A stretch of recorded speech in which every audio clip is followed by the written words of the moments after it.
A pensar más con Rosa María Palacios a través de las emisoras de la Sociedad Dominica de Medios de Comunicación. Ya se encuentra Rosa María con el periodista de investigación del diario La República, César Romero, conocedor del tema Odebrecht. Adelante, Rosa María. Por supuesto, muchas gracias a César Romero, que ha respondido muy amablemente a nuestro llamado urgente esta mañana, porque hay muchas cosas nuevas en las últimas 24 horas que hay que conversar. Él viene cubriendo el caso desde el diario La República desde hace muchísimos años. Así que está muy, muy empapado de los últimos acontecimientos. Y empecemos por lo que preocupa, ¿no? ¿Es posible que los casos se caigan, que luego de 6 años, sin ninguna sentencia importante por el equipo especial, los casos terminen por caerse? ¿Esto es posible? Sí, teóricamente es posible, ¿no? Porque, digamos, todo este tema de que todo requiere, digamos, el juicio, falta el juicio, ¿no? No hay sentencias hasta ahora, todo se ha llevado en investigación, hay varias, la investigación, el debate de si los aportes es delito de lavado de activos o no, digamos, la cooperación, los testigos tienen que declarar en el juicio, si no declaran en el juicio te quedas sin testigos. Y cosas así, o sea, teóricamente hay muchas posibilidades de que un caso se quiebre, se encuentran irregularidades en el proceso. Ha sucedido otra vez que 10 años después de investigación, cuando ya la persona estaba, incluso por ser sentenciada, se encuentra una deficiencia, una irregularidad que o el fiscal o los jueces no hicieron y todo se viene abajo. Así es. Vamos por partes. Ayer lo que dice la noticia de EFE, lo que trascendió, es que los abogados de la empresa Odebrecht, que ahora se llama Novonor, ¿no? No. Bueno, Novonor presentaron, no se sabe en qué fecha, presentaron una solicitud a la Procuraduría del Brasil, que es la fiscalía nuestra, para que se suspenda la colaboración con el Estado peruano debido a que la Fiscalía peruana había incumplido sus obligaciones. La resolución que acoge esta petición salió el día 31. Ayer se hizo conocida. ¿Tienes alguna idea de cuáles son estos incumplimientos por parte de la Fiscalía peruana? No, porque sobre eso la Fiscalía peruana casi no ha querido hablar nunca de cuáles son estos. Digamos, pero si uno empieza a recordar cómo fue el desarrollo del proceso, sí hay algunos temas, por ejemplo, una vez que se firma el acuerdo o en la víspera que se firme el acuerdo y se aprueba judicialmente, Odebrecht dice no más casos y archívame el resto. Se acordarán que el equipo especial hace que una disposición de la Fiscalía de la Nación para que todos los casos donde estuviera Odebrecht pasaran a conocimiento de ellos. Entonces, todas las fiscalías a nivel nacional les derivaron todos los casos a ellos. Habían investigaciones en proceso. Esas investigaciones tienen, de acuerdo al pedido de Odebrecht, que cerrarse.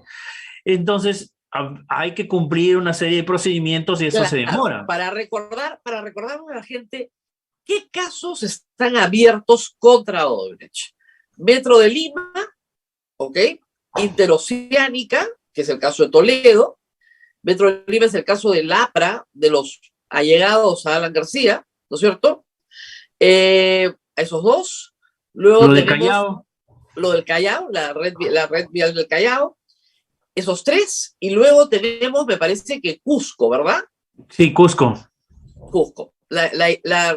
También contra el gobernador regional de Cusco. O sea, es 1 Callao, 1 Cusco, el caso de Metro de Lima y el caso Interoceánica. Eran 4. Nada más. Claro, nada más. Claro. Entonces, Odebrecht pide, desde esa época viene pidiendo que se archiven. Digamos, hay, por ejemplo, investigaciones por el proyecto Olmos. Hay la investigación sobre Gasoducto del Sur, donde Odebrecht dice, yo no he pagado ahí ningún soborno. Pero esos, digamos, archivar esos casos tiene su procedimiento y es complicado. Hay que recordar, por ejemplo, cuando... Ahora, para que la gente tenga bien claro esto, la colaboración eficaz en esos 4 casos alcanza la conducta delictiva de Odebrecht. Pero en el caso de Keiko Fujimori y Ollanta Humala, en los casos de donaciones de campaña, ahí Odebrecht es testigo. ¿Ok? Sí. No está negociando su conducta delictiva, es testigo, yo le di plata. Y Odebrecht asegura en ambos casos que la plata no procede de lavado de activos. Es lo mismo que dicen sus integrantes. Entonces, esto es para que quede claro para todo el público. Entonces, claro, Odebrecht dice, yo en gasoducto, lo que tú dices, yo no he pagado una coima. Ahí no hay caso. Archive el caso gasoducto contra nosotros porque no tenemos nada que ver y nuestros funcionarios tampoco. Y jamás pagamos una coima a funcionarios públicos. Pagamos espionaje privado, de eso se quejará la competencia, y sí le dimos dinero a nuestros abogados. Eso es lo que alega Odebrecht. ¿Qué hay sobre esto? Claro, eso es lo que dice Odebrecht, pero otra vez, como la fiscalía acusa a Humala de lavado de activos, de procedencia, de corrupción, tiene que tener ¿cuál es el caso que supuestamente le dieron el dinero para favorecerlo después? El único caso que tienen es gasoducto. Entonces la fiscalía tampoco le conviene, no puede ahorita archivar gasoducto porque se queda sin base para su juicio. Y por el otro lado... Pero el juicio no tiene base, pues porque no tiene base porque tendrían que haber transformado ese dinero a cambio de una obra pública y la única obra pública que existe es gasoducto. Y en gasoducto no hay nada. Lo que hay es una colaboración de, me parece, Lograña, diciendo que Nadine Heredia presionaba para que, no sé, para que no la fastidiaran. Alguna cosa incorporó, no sé si te acuerdas tú, la fiscal Mori en esto. ¿Qué cosa era? Sí, algo, claro, la colaboración de Lograñas incluye que sí, el gobierno se había involucrado para que ellos ganen la licitación, ¿no? y intervengan ahí ellos, pero digamos, eso no tiene mayor sustento, pero recuerda que Odebrecht tiene sus tubos comprados y están ahí y el Perú los está pagando, pero además, Odebrecht o Novo Honor ahora reclama el valor de sus tubos. Hay un proceso aparte en el CIADI donde reclama que le paguen por toda la obra. Otro tema, que en paralelo, la nueva estrategia de defensa de Odebrecht o Novo Honor es vamos a recuperar, ¿no es cierto?, todas las pérdidas que hemos tenido ahí donde no hemos reconocido ningún delito. Y para el Perú es el caso o gasoducto, justamente donde el CIADI tarde o temprano va a resolver, yo presumo que en favor de la empresa, porque tienes que pagarle lo que ha gastado ya. Y el Perú paga todos los años, hay que decir, guardianía de los tubos. Claro, guardianía. Claro, como se han demorado 6 años siquiera en empezar. Ahora, esto es por un lado, esto es todo el caso de Odebrecht. No sabemos los detalles, seguramente en los próximos días lo sabremos, cuáles son los incumplimientos concretos. Ahora, para los casos que sí están más avanzados, que son el de Metro de Lima, ya están los testimonios dados, ¿verdad?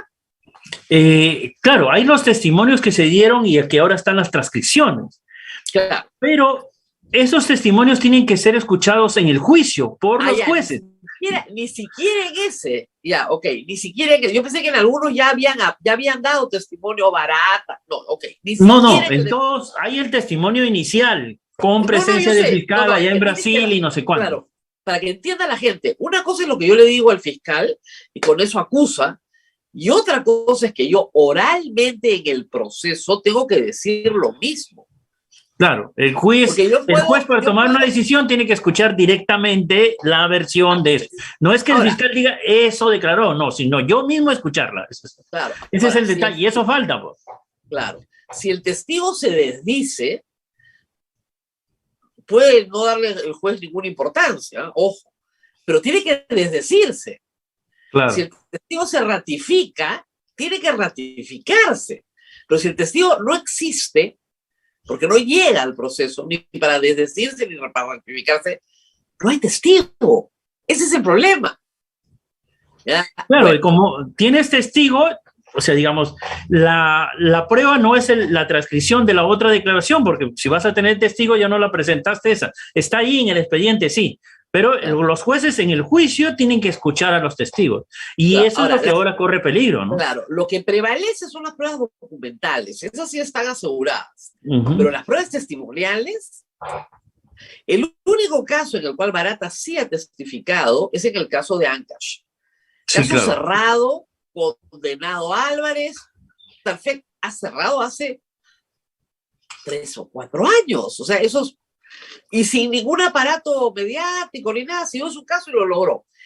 Muy bien, entonces, tenemos en esto varios niveles de juego, ¿no es cierto? Uno, lo que se resuelva en la Fiscalía en Brasil sobre esta suspensión, porque puede ser que simplemente se anula el convenio de cooperación. Y le explicaba al público que ningún funcionario de Odebrecht puede declarar para el Perú si no tiene, ¿no es cierto?, el permiso de la Fiscalía de Brasil, porque ellos tienen un convenio con Brasil, que es primero, que le dice, tú no declaras ante nadie sin mi permiso. Sí, claro. Además, Rosa María, en el hecho práctico, ellos no van a venir al Perú a declarar. Ellos van a declarar por videoconferencia desde allá. Entonces, es el Ministerio Público el que le va a dar la seguridad a los jueces que están declarando con un testigo que no está siendo amenazado, que el testigo es exactamente la persona, porque los jueces desde acá, por videoconferencia, no van a poder establecer la identidad. Es un fiscal el que le va a dar la legalidad a ese testimonio, y por eso es que ellos se amparan en el Ministerio Público de Brasil. Y de esa forma también se evitan incumplir el acuerdo de colaboración. Claro. Porque dicen, ellos van a salir a decir, yo sí quiero declarar a los jueces, pero el Ministerio Público me dice que no. O sea, no, los fiscales peruanos no pueden alegar un incumplimiento del acuerdo, ¿no? O sea, el juego jurídico lo han hecho muy bien. Aún cuando la solicitud parte de la propia defensa de Odebrecht, claro. No se pase poco, ¿no? Pero sí, ellos son los que han solicitado. Están ahí atrapados en la Fiscalía Peruana en una situación muy delicada. Ahora, en simultáneo en el Perú, está pasando algo de lo que ha informado ya y realizado también la República ayer, que es el caso San Martín. El caso San Martín es un caso, hay que decirlo, penoso. No sé qué piensas tú de lo que sucedió el domingo, de soltar un audio que fue grabado por Harvey Colchado, además que todo el mundo conoce. Tú has hecho una nota ayer sobre esto, cuéntanos, por favor. Sí, es un audio que no es nuevo, es antiguo, que ya se conocía, que el mismo Humala dio a conocer cuando denuncia que el 2011 habían sido objeto de una escuchas telefónicas irregulares, ilegales, dicen ellos. Entonces, ahí dieron a conocer todos esos detalles de las conversaciones. O sea, no es nuevo, no fue secreto. Esas reuniones de San Martín con Humala y también con Keiko no fueron secretas, fueron públicas, todas las conocimos. Desde la invitación que hace San Martín, dice, los candidatos de segunda vuelta, Ollanta Humala, Keiko, los invito para que vengan al Poder Judicial y escuchen nuestras necesidades.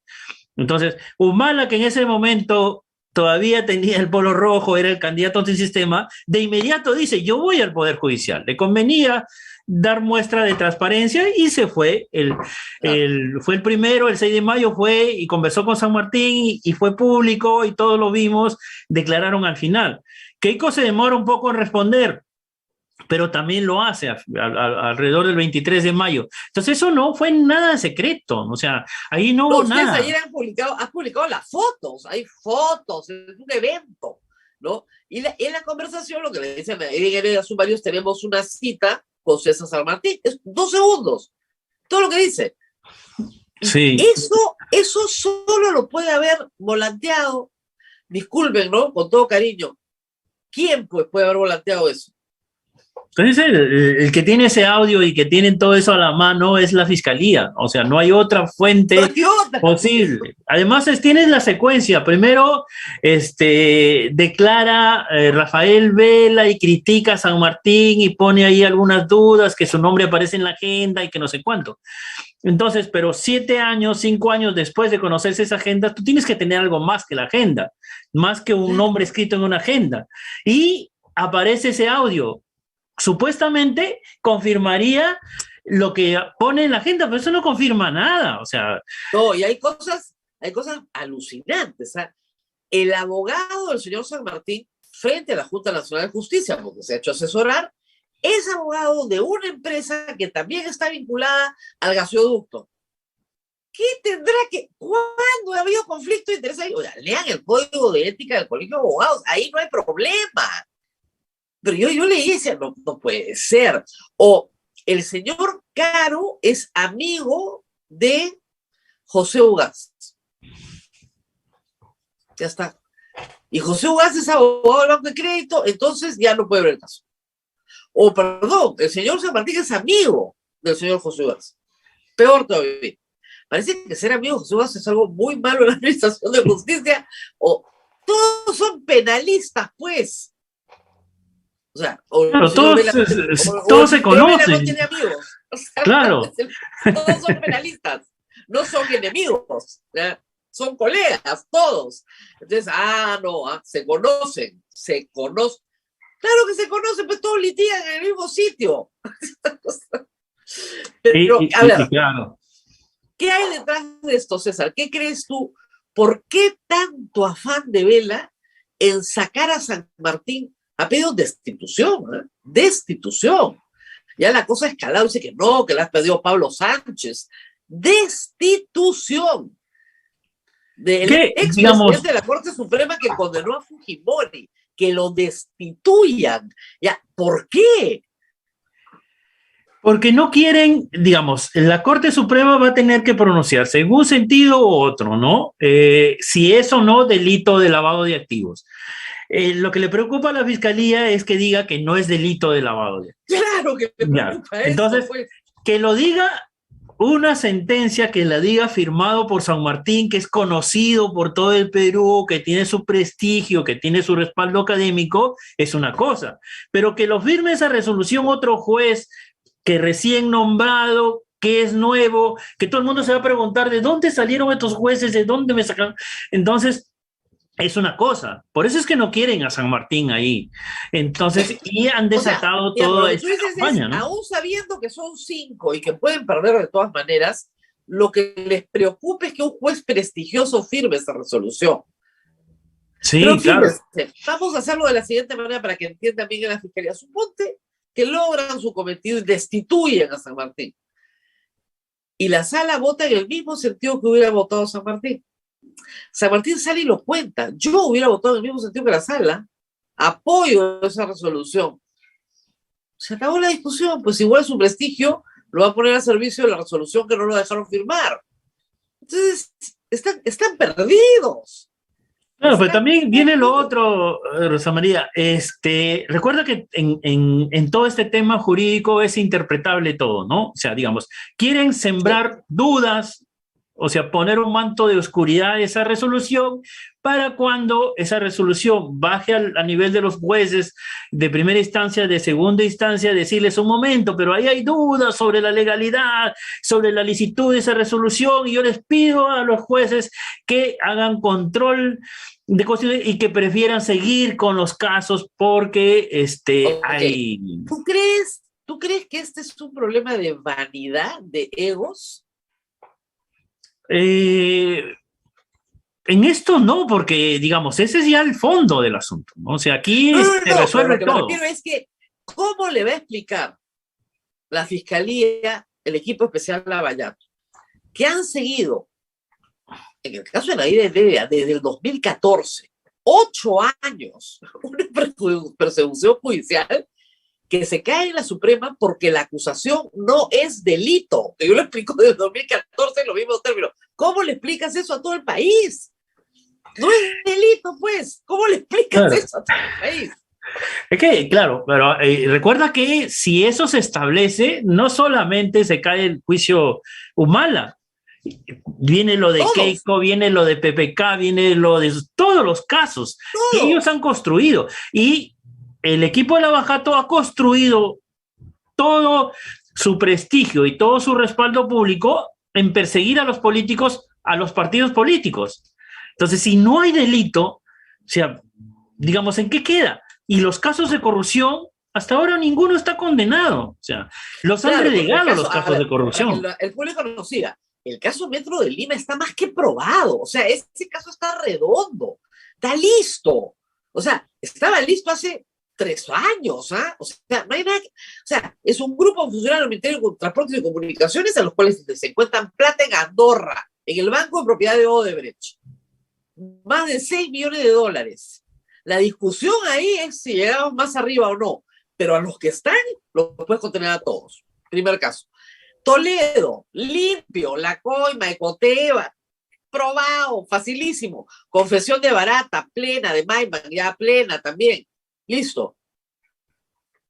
Claro, el mismo Félix Moreno, el mismo Acurio, y bueno, el resto de casos. Claro, por corrupción Acurio, no hay nada que Moreno, discutir. probado. Claro, en corrupción está todo probado. Está todo probado, facilísimo. ¿Por qué no lo sacan? No, porque lo que les interesa es lo otro donde no tienen base. Pero es que ellos se metieron. La discusión inicial, la otra discusión, recuerda, cuando Pablo Sánchez, el fiscal de la Nación en esa época, forma el equipo especial, lo conforma con fiscales anticorrupción. Porque dijo, Lavajato es un tema de corrupción de funcionarios, corrupción empresarial. Y luego llega Vela con su equipo y dice, no, eso es lavado de activos. Y se trae todos los casos a lavado de activos y empiezan a trabajar lavado de activos. Entonces, ellos ya no podían empezar a condenar por corrupción porque daban razón a lo que se dicho inicialmente. Y por eso es que han relegado todos los casos de corrupción para seguir empecinados con su tema de lavado de activos. Entonces, si ahora se cae lavado de activos, resulta que Hamilton Castro tenía razón. Uy, entonces, y hemos perdido 8 años. 8 años se ha perdido de casos que recién se empezarían a juzgar. Al final, los casos de corrupción se van a condenar, ahí no hay ninguna duda. No hay discusión, ahí no hay discusión, tienen que condenarse todos, ¿ya? Pero los casos de lavado de activos con una base técnica tan pobre, es muy fácil que, bueno, yo lo dije desde hace 6 años. Ahora, no solamente eso, ¿no? Hay otros casos en los cuales la fiscalía ha sido muy agresiva. El caso de Vizcarra, por ejemplo, ¿no es cierto? Que es un caso de corrupción, ciertamente es un caso de corrupción. ¿Te acuerdas que cuando cae Vizcarra, ya van a ser 2 años, nos dijeron que en un mes máximo se le acusaba? Sí, ellos dijeron incluso, Vizcarra va a ser el primer expresidente en ser condenado. O sea, iba a ser el primero, ya tenían todas las pruebas, dijeron, ya mañana lo acusamos y iba a ser el primero, él va a ser el primero en ser condenado. O sea, 2 años después no terminan la investigación, porque como dijimos, no había pruebas. Decirle que lo único que tenían en ese momento era el dicho de 3 personas aspirantes a colaboración eficaz, que eso es lo que tenían. Acuérdate que el señor Juárez Atoche me dedicó insulto y medio en televisión, de nuevo con Rosana Cueva, abogada cachinera, gritaba. Yo me di cuenta, ahí sí me di cuenta que algo no estaba bien. Acá está pasando algo, porque tanta violencia verbal no se explica si tú estás embalado y ganando tu caso, tranquilo. ¿Qué te vas a meter con una periodista que opina cualquier cosa? Pues no le das ni bola, ¿no? Es raro. Ahí fue Talán. Esto está perdido. Está perdido. Sí, o sea, digamos, ellos se emocionaban. Quiero pensar de que ya tenían, cuando no tenían nada, ningún caso, y digamos, no tenían pruebas, tenían el testimonio y lo otro eso, pero eso hay que construirlo con documentos, con otro tipo de pruebas que te dé conformidad, todo eso. Y hasta ahora están ahí luchándola, siguen luchándola, todavía no lo tienen. Porque si ya lo tuvieran, ya hubieran cerrado la investigación y ya tendríamos una acusación, por lo menos. No hay acusación y no se ve que la acusación vaya a salir pronto. Va a demorar todavía eso, ¿no? Y porque se han cerrado ellos, digamos, mencionabas, ¿te acordabas hace un momento de que solamente existe una sentencia en el Perú por el caso Lavajato, que es César Álvarez? Claro. Y César Álvarez, esa investigación se trabajó con la cooperación judicial de Hong Kong, de los chinos y de Suiza. Y el fiscal, una vez que tuvo rápido las pruebas, ya lo acusó César Álvarez, ya los funcionarios de Odebrecht vinieron a declarar y fue sentenciado. Entonces, ¿qué es lo que se vio hacer en Lavajato? Durante las negociaciones llevar a acusar y hacer el juicio y ya no tendrías el problema ahorita, que ahorita hay otra situación y ellos dicen no declaro, no, ya todo se debió amarrar ahí. Pero, digamos, privilegiaron otras cosas, el tema político demasiado, que requería ser investigado, por cierto, pero no darle ese Además, lo que a mí me privilegio, parece ¿no? extraño es que hemos, todos del periodista, defendido tanto el proceso, defendido el acuerdo de colaboración de gente en el Congreso que no quería que se apruebe, una mafia en el Congreso que estaba dispuesta a cualquier cosa para que ese convenio no se apruebe. Ya, se saca adelante el convenio de colaboración, bien, ¿no? Y resulta que los imputados, que son tus colaboradores, dicen que no estás cumpliendo con tu trabajo, con tus ofertas, con lo que te has comprometido así, y logran una suspensión. Es de locos, de verdad. Claro, Yo sí creo que es un problema de egos muy grandes. En el mundo del derecho, aunque les parezca mentira a los periodistas, los egos son más grandes que en el mundo del periodismo. Lo que sucede es que no son públicos. En el caso del periodismo son muy públicos, pero en el caso del derecho son privados, ¿ya? Pero de todas maneras, los egos son inmensos. Entonces, yo creo que darte cuenta de que los procesos se te fueron de las manos porque no seguiste el camino correcto que estaba planteado. Tú lo dices en el artículo de hoy, algunos le dijeron, váyanse por la colaboración judicial con Suiza, les va a ir mucho mejor trabajando con la colaboración. Y no quisieron la colaboración. Es un camino, ¿eh? Eso no es discutible, prefirieron la de Brasil, pero ahora no tienen ninguna posibilidad de ir por otra que no sea la de Brasil. Claro, y cuando se dijo eso, no es que la idea era, ándate de Suiza y olvídate de Brasil, no, era trabajar los dos en conjunto. Mientras más cooperación, mientras más fuentes hubiera, era mejor, porque así no dependías de uno o de otro. Si se te caía uno, tenías otras dos. Si te cae, tienes por acá. Entonces, era jugar con toda la cooperación, abrirla a toda la cooperación y tendrías testimonios de acá y allá. O sea, tendrías ahora la posibilidad, por ejemplo, de recurrir a Suiza, porque Odebrecht también tiene un convenio con Suiza. Entonces, Claro. a través de Suiza, los obligas a declarar. Claro. Ahora no hay forma de y el otro obligarlos a tema declarar. que hay que discutir más adelante, no será el momento ahora, pero es la política de comunicaciones de la Fiscalía, ¿no? Sí, claro. Es bien discutible. ¿Por qué? Porque yo sí creo que la Fiscalía tiene que informar todo el tiempo a la sociedad, socializar exactamente lo que está haciendo. Es muy importante en la lucha contra la corrupción, contar lo que está pasando. Pero hay ciertas cosas que no puedes contar porque perjudicas al proceso. Lógico. Lo que no puedes decir es que no las estás contando cuando todos sabemos que sí las estás filtrando. Sí, además que todo su trabajo lo han hecho en forma mediática, ¿no? O sea que cuando guardan silencio se ven mal. Claro, y la filtración es obviamente no es democrática, pues como yo digo, si fuera una filtración democrática, bueno, pues ya, por lo menos todos estaríamos informados, pero no es democrática. Pero al margen de eso, y es también un conflicto entre periodistas, lo cierto es que su trabajo ha sido muy mediático. Sí, claro, han avanzado con eso. Claro, y cuando guardan silencio, inmediatamente surge la sospecha. Eres prisionero de una práctica que no debiste comenzar a hacer. Porque después te va a costar salir de ese escenario. Y ese escenario los fuerza todo el tiempo a hablar más de lo que deben decir.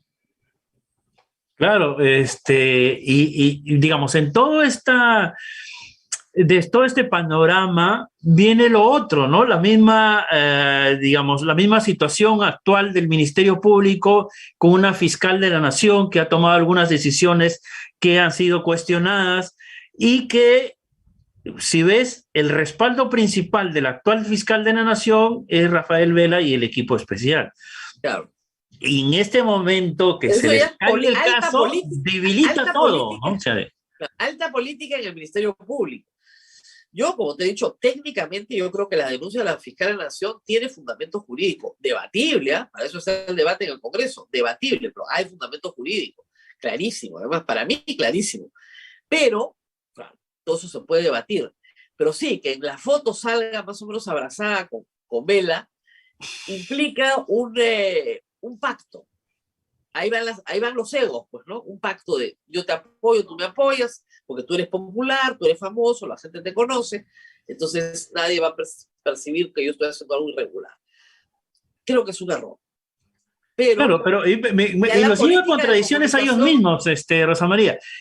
El mismo Rafael Vela denunció al ex fiscal Chávarri diciendo que Chávarri no podía hacer cambios en las fiscalías porque afectaba a todos los procesos. Y ahora declara que la fiscal de la Nación, un nuevo fiscal de la Nación, sí puede realizar cambios porque está imponiendo su propia política de institucional de cómo se entiende. O sea, en Chávarri era un delito, no estaba permitido que Chávarri llegara con su gente, con sus fiscales, pero esta fiscal de la Nación sí, o sea, digamos, ¿por qué? Porque a uno lo apoyas, el otro no lo apoyas, la única diferencia.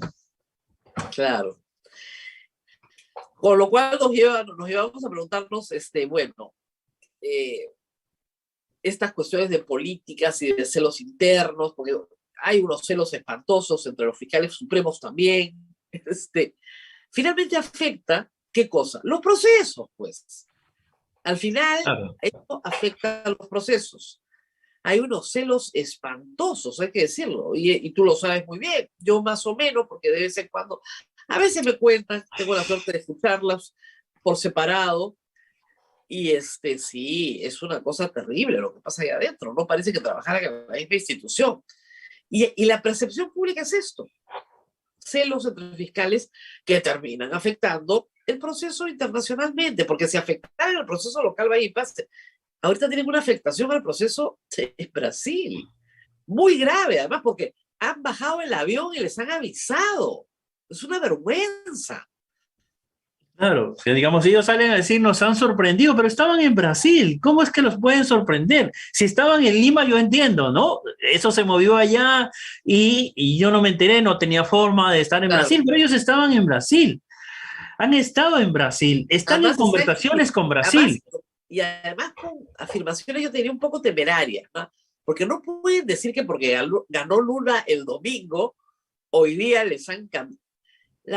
La solicitud tiene que haberse presentado antes de las elecciones, no el domingo, no el lunes para que se resuelva el martes. El martes es feriado en todas partes, en América Latina. Entonces, Claro, y la, ese pedido debe tener claro, un par de meses por lo menos. claro. Y la otra Y, cosa y que hay que explicarle a la audiencia peruana también, que es bien importante, es por qué se cayó el caso de Lula. El caso de Lula sí tenía pruebas muy sólidas, muy sólidas. Ahí estaba el triplex, el fondo, tenía pruebas muy sólidas. Declaraciones de Odebrecht diciendo que sí les habían dado también, igualito, fondos de campaña. No plata a ellos, los fondos de campaña. ¿Y qué probaron? Que los fondos de campaña no eran delito en Brasil. Ahora no sé si son delito o no, en el Perú sí desde el 2019. Pero lo más grave es la filtración de Intercept, que logra, ¿no es cierto?, encontrar comunicaciones entre el juez Moro y los fiscales pactando las condiciones de la sentencia. Eso es gravísimo. Entonces la Corte Suprema anuló todo. claro, que en el sistema judicial, como sabes, creo que a veces no se entiende eso, las formas son importantes. Y yo al principio no entendía mucho también cuando empecé a hacer esto, ¿por qué las formas tienen que ser importantes? Sí, las formas, pero si acá hay un delito, hay las pruebas y él es culpable, ¿por qué las formas son importantes? Las formas son importantes porque los jueces y los fiscales tienen mucho poder, tienen un enorme poder y pueden cometer errores o pueden, a propósito, cometer errores. Entonces, para eso se establecen formas, procedimientos para sujetar ese poder. Porque ese poder tampoco no lo podemos sujetar así, porque si sujetamos a los fiscales, ya no se investiga el delito. Hay que darles totalmente libertad de investigar. Deben investigar. Los hechos están para investigarse. Entonces, la única forma de controlar ese poder es el procedimiento. Sigue el procedimiento. Y ese es importante. Sin haber estudiado Derecho, has aprendido algo que es muy importante, que la forma importa. O sea, eso en Derecho es importantísimo. Por eso, si no fuera importante, solo estudiaríamos el Código Penal. Nada más. Estudiaríamos la parte, lo que se llama la parte sustantiva, o sea, ¿qué es delito? Listo. Pero llevamos 2 o 3 cursos de Derecho Procesal Penal en la facultad, solo del proceso. Porque el proceso es una garantía para alcanzar la justicia. para todas las partes, para la sociedad, para el imputado, para la parte civil y para los operadores de justicia, para todos. El proceso, las reglas del proceso son fundamentales. Y si no se respetan las reglas del proceso, lo que va a pasar al final es que todo tu proceso va a ser nulo. Todo va a ser nulo. O sea, y en el Perú hemos tenido experiencia en eso, ¿no? O sea, digamos, todos los casos de terrorismo que de un sector se descubre por qué se tuvieron que anular, no es que se anularon porque no hubieron pruebas, no es que se anularon porque dudábamos de eso. Los delitos estaban ahí, todos los habíamos visto, estaban las pruebas, pero no se cumplieron los procedimientos. La Corte Interamericana no dijo, absuélvelos, libéralos a todos. No, júzgalos siguiendo el debido proceso. Y eso es lo que se hizo. Fueron juzgados con el debido proceso. Eso es lo que se dice con razón de Lula. Lula no ha sido absuelto. Nunca. Porque nunca se le juzgó. Es muy diferente. Ahora, se presume inocente por la presunción de inocencia. Pero tampoco es que lo hayan absuelto en un proceso. Claro, claro, es el proceso, la Corte Suprema al final en Brasil dijo, el proceso acá está mal, no debió investigarse por ahí, y el tema de los aportes tampoco es lavado de activos, que también lo quisieron meter allí, esa es una falta administrativa, entonces eso anuló todos los casos. O sea, la ley brasileña sobre donaciones de campaña decía lo mismo que la nuestra. Lo mismo, y esto hemos explicado una y otra vez. No importa si te llamas Ollanta, Keiko Fujimori, Lourdes Flores, PPK, Alan García, Acuña, da lo mismo cómo te llamas. La ley tiene que ser igual para todos.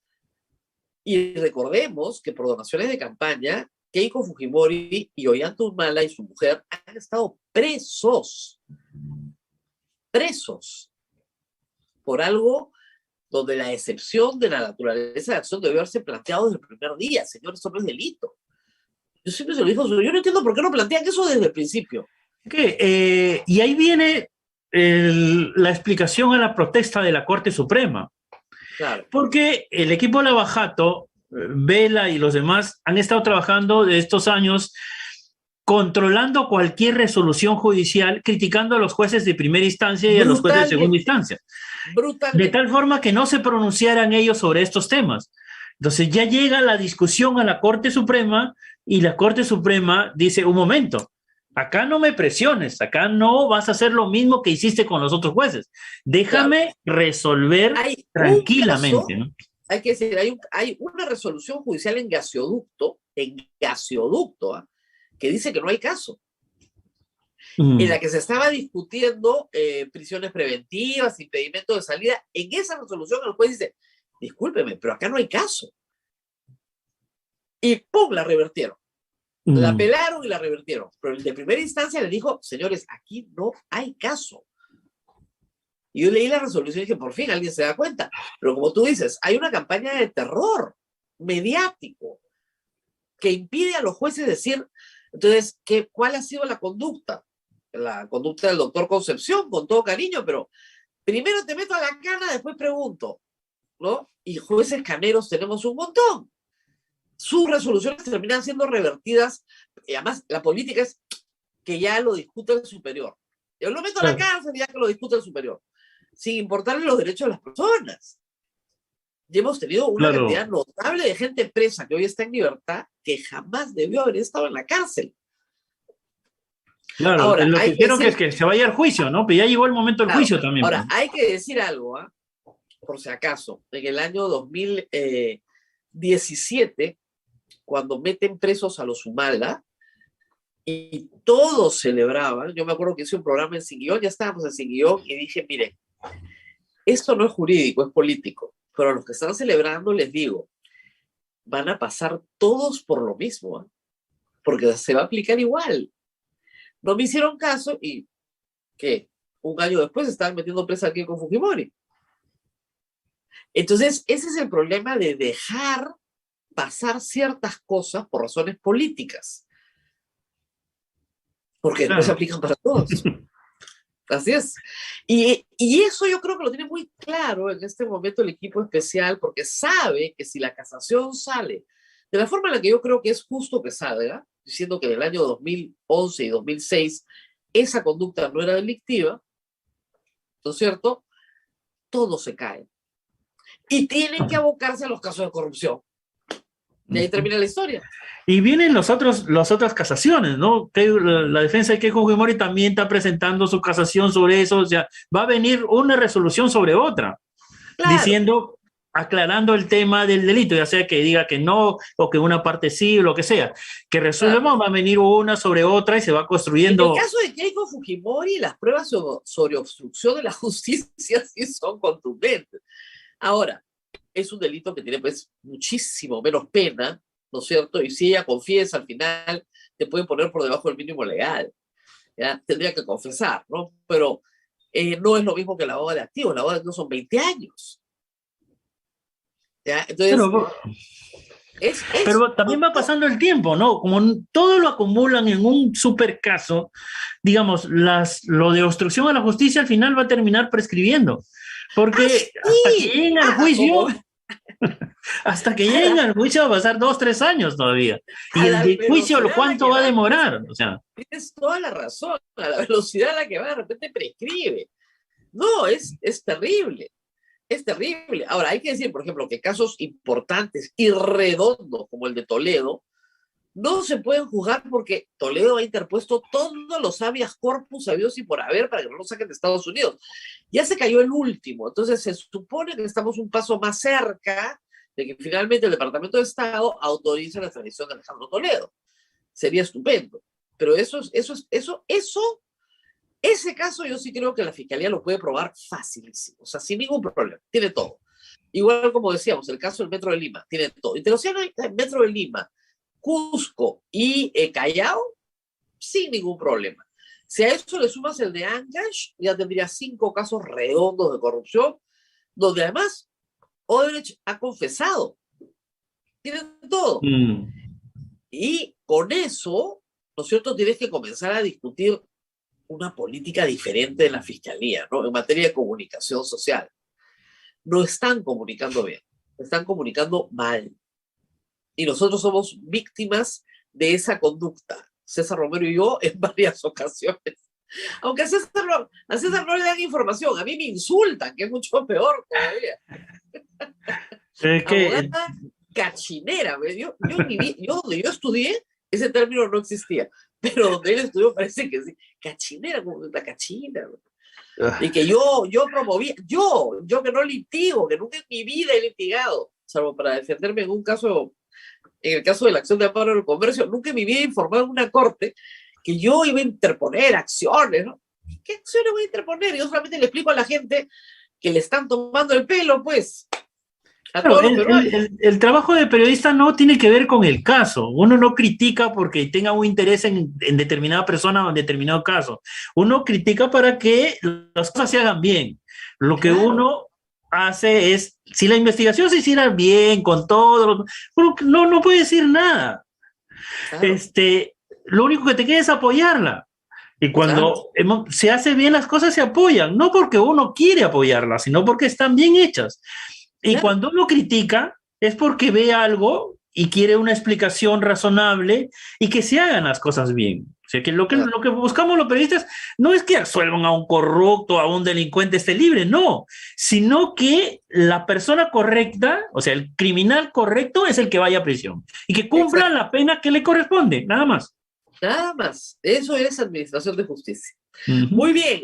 No sé si hay alguna pregunta del público. Los hemos confundido demasiado. A ver, mañana vamos a repetir este programa. Hay varias preguntas, Rosa María. Hay varias preguntas. ¿Qué fueron con los codinomes? Estaban publicando cada cierto tiempo y todo se detuvo con el COVID. ¿Qué sabes de eso, César? No, lo que pasa es que, a ver, César nos puede contar lo que él sabe y yo les cuento lo que yo sé. A ver, César, tú primero. Bueno, viene con estos codinomes y revelan otros hechos. Y allí es donde está el problema. Se chocan con que Odebrecht ya no quiere más casos. Entonces, ¿cómo revelo un codinome que me revela un pago de corrupción en X obras cuando Odebrecht dice, oye, ya no más casos? Entonces, los codinomes están allí refundidos, que nadie los vea porque Ese es el ejemplo, digamos. Odebrecht no quiere la investigación de Olmos y los codinombres se refieren a Olmos, por ejemplo, por mencionar un caso, ¿no? Entonces, ahí hay no sé cómo el equipo especial va a hacer de eso, va a salir de eso, sin chocar con el interés de Odebrecht. Claro. Ahí lo que puede pasar es lo siguiente. O sea, a ver, ustedes estarán pensando, pero ¿cómo es posible que hayan filmado solo por 4 casos y por nada más? Porque depende de tu estrategia. O sea, eso es lo que hay que entender. ¿Qué es lo que tú buscas como fiscal? Que la empresa pague el daño que ha realizado. Eso se realiza con la reparación civil. Que acuse al mayor número posible de personas. El mayor número posible de personas están en esos 4 casos. Otros, sí, pues, se quedan fuera. Pero es el sacrificio que tienes que hacer en una negociación, porque estás negociando con un delincuente que reconoce que es delincuente. ¿Ya? Ojo, o sea, no se olviden de eso nunca. Es delincuente y reconoce que es delincuente. Entonces, te va a dar todo lo que tú necesitas para los casos que tú quieres, pero si aparecen nuevos casos, tienen que decir, acá terminó. Porque si no, los juicios durarían, pues, 60 años, no estaríamos haciendo juicios ahora. Eso no quiere decir, ojo, que una fiscalía anticorrupción decide investigar Olmos fuera del convenio. ¿Ok? Ahora, no va a tener colaboración, no le van a dar testimonios, probablemente no agarre a los cómplices, le sea mucho más difícil. Pero no quiere decir que no lo pueda hacer, es lo que siempre se explicó. Yo puedo comenzar a hacer un caso en Olmos porque considero que estos funcionarios públicos, encuentro información en el Perú que me revela que funcionarios públicos peruanos estuvieron vinculados en un caso de corrupción de Olmos. Y tengo testimonios de peruanos, una confesión sincera, otra colaboración más. ¿Ven? Yo puedo seguir. Repito, fue lo que pasó en Ancash. Cuando llaman a Barata a dar su testimonio, ya el caso estaba en acusación. Y Barata dice, sí, efectivamente, le pagamos. Bingo. Listo. ¿Ya? Pero Barata podía haberse negado, porque no había un convenio en ese momento. Y sin embargo participa en el proceso y reconoce que se había pagado. Entonces, hay, como tú dices, codinombres hay. El asunto es que Odebrecht no va a entregarlo, no se acuerdan. Ya está. No sé quién es, no me acuerdo. Claro, y Rosa María, recuerda que hay el fiscal Hamilton Montoro que se pelea y se va del equipo especial y él dice, me voy porque me están obligando a cerrar 2 casos de Odebrecht. Claro, y ahí está parte de lo que Odebrecht dice, no cumples tu parte, ¿no? Le dice el Ministerio Público, porque las investigaciones están ahí, ¿no? O sea, claro, y eso es parte de los codinombres. A ver, vamos, si ya habían cerrado casos porque tenían un pacto cuando podían abrir más, entonces, ¿de qué se sorprenden ahora cuando Odebrecht diga, perdón, yo dije que Gasoducto no le he pagado a nadie? Y continúan con el caso, y continúan con el caso. Y ojo, sí quiero decir, ahí hay ministros de Estado perseguidos que son absolutamente inocentes, a los cuales la Fiscalía peruana les ha arruinado la vida. Y nosotros invitamos muchas veces a Miguel Castilla, al doctor Pascofón, que es absolutamente inocente, y a otros más, porque necesitan un caso para justificar, como tú dices, el lavado de activos de Nadine Heredia. Porque si no, hay... Entonces, ¿qué cosa le dieron a Odebrecht durante los 5 años de gobierno de Humala? Nada, porque ese es el único contrato que se hizo. Sí, es complicado. Se les está complicando, enredando, por también esa estrategia de acumular todo, ¿no? Porque han podido, yo creo que sí, hace tiempo han podido tener sentencias y juicios donde ya los funcionarios de Odebrecht han podido haber declarado hasta ahora.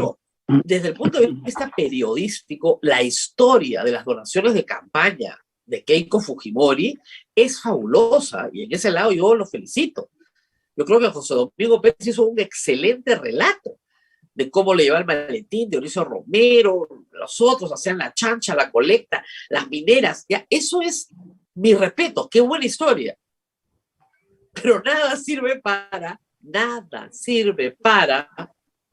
conseguir una condena por lavado de activos. Claro, no. Estamos todos de acuerdo, desde el punto de vista moral, descalificados, la crisis reputacional que cada uno tiene que asumir es enorme, pero no es delito. Ese es el problema. Entonces la labor del fiscal es perseguir el delito, no perseguir las nefastas y desagradables costumbres de las personas. Esa es la gran diferencia cuando estudias derecho penal. Y yo siempre lo digo a veces, yo no enseño en derecho, enseño en comunicaciones, pero a veces digo a mis alumnos, a ver, pasarse la luz roja es delito, y la mitad de la clase levanta la mano y cree que sí. Dices que no, y se quedan muy sorprendidos. Es una infracción administrativa por la cual tienes que pagar una multa, pero no pagas una pena. La diferencia entre pena y multa es muy clara en el Código Penal. Pero en fin, es un trabajo de docencia y es un trabajo antipático el nuestro. César y yo hacemos un trabajo muy antipático porque implica decir cosas que la mayoría no quisiéramos ni yo misma escuchar. Porque la idea que uno tiene es que, bueno, que se vayan todos presos, pues maldita sea, ya por sinvergüenzas. Pero ese no es el derecho. Eso no es un Estado de Derecho. Y tenemos que defender la democracia y el Estado de Derecho. Así de duro. Y así de complicado. Bueno, muy bien, ha sido un gustazo hablar con César Romero. No sé si tenemos alguna pregunta más. Yo me quedaría mucho rato más, pero tengo un trabajo donde trabaja César Romero. O sea, con lo que sigue, tengo que contar lo mismo, pero en 20 minutos. En 2 bloques de 10. No sé, a ver si hay alguna pregunta más. Sí, Rosa María, pero ya nos gana el tiempo, así que lo vamos a dejar ahí. Ese planteamiento de cómo se hubiese planteado el caso, pregunta, ¿no? Así es. ¿Cómo se hubiera planteado el caso? Sí, buscando la condena lo más rápido posible.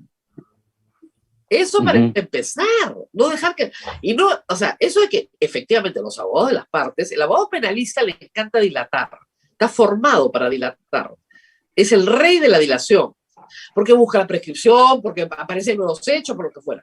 La fiscalía debe ser la fuerza contraria, ¿no es cierto? La fuerza contraria que trata de encontrar la condena, lo más rápido que pueda, para que el equilibrio de ambas fuerzas consiga la condena. Rosa María, los fiscales también deben tener en cuenta que el tiempo no es ilimitado, ¿no? O sea, ellos se van con investigaciones de 3 años, 6 años, 10 años, 12 años. Está bien, pero deben tener en cuenta que el tiempo corre en contra de ellos y que deben buscar sentencias en el menor tiempo posible. Claro, por eso César, siempre acusan por organización criminal y lavado de activos porque sumados son 35 años, pues.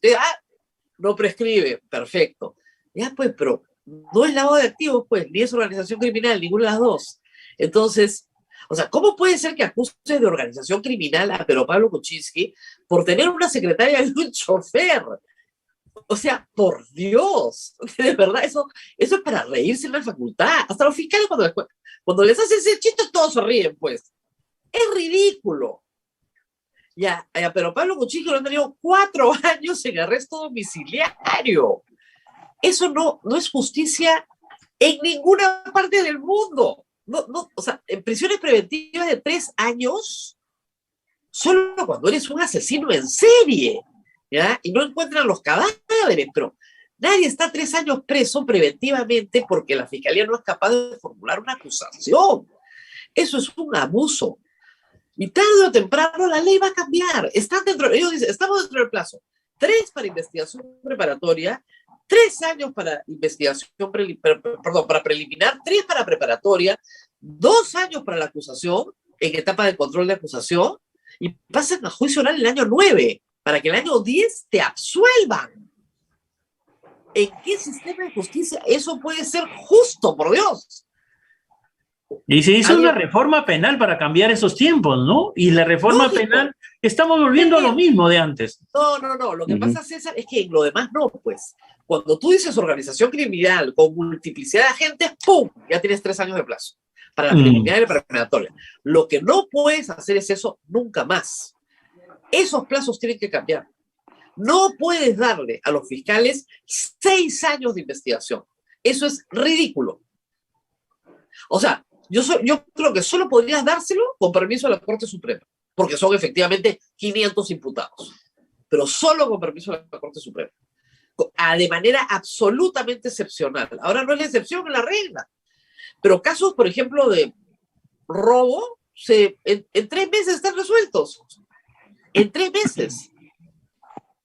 O sea, el nuevo Código Procesal ha tenido esa ventaja enorme en la inmediatez. Es una buena reforma, pero no para casos donde dicen organización criminal, porque ahí te 6 años. Y los jueces salen de pesca, y eso está prohibido.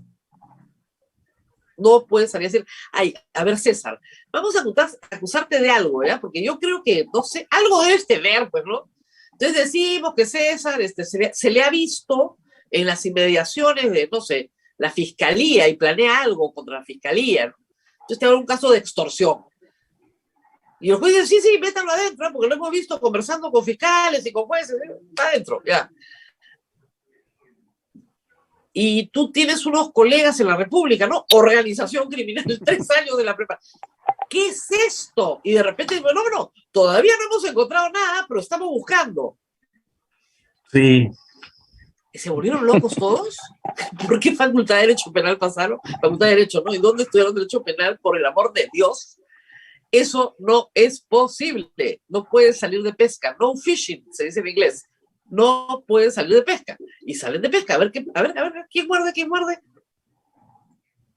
Hay algunos que se asustan. Hay gente que se asusta. Y vienen estas colaboraciones eficaces que dicen que el colaborador no omite delito. O sea, no, el colaborador debe reconocer un delito y contar todo lo referido a ese delito. Claro, pero ahora tenemos colaboradores que dicen que no han cometido delito, pero ellos están colaborando. O sea, se está tergiversando todo, ¿no? Así es. Eso se llama testigo. Testigo. Yo soy testigo. Voy a contarles todo lo que sé. Yo no hice el delito, pero sí sé lo que pasó, porque lo vi, porque lo escuché, porque estaba ahí, porque no sabían que estaba ahí, yo estaba oculta, escuché todo, lo que fuera. Eso es testigo. Y los testigos pueden protegerse también, pero no es colaborador porque no has cometido un delito. Nos vamos, Rosa María. Sí. Nos vamos. Cuídate mucho, nos reencontramos. Vamos a volver a invitar a César Romero para responder todas las preguntas que no hemos respondido, pero para mañana vamos a repetir este programa, porque si no lo han visto, lo tienen que ver. Gracias a César Romero, gracias a Abel, me llaman del otro programa, así que nos tenemos que ir volando. Nos vemos, cuídate mucho.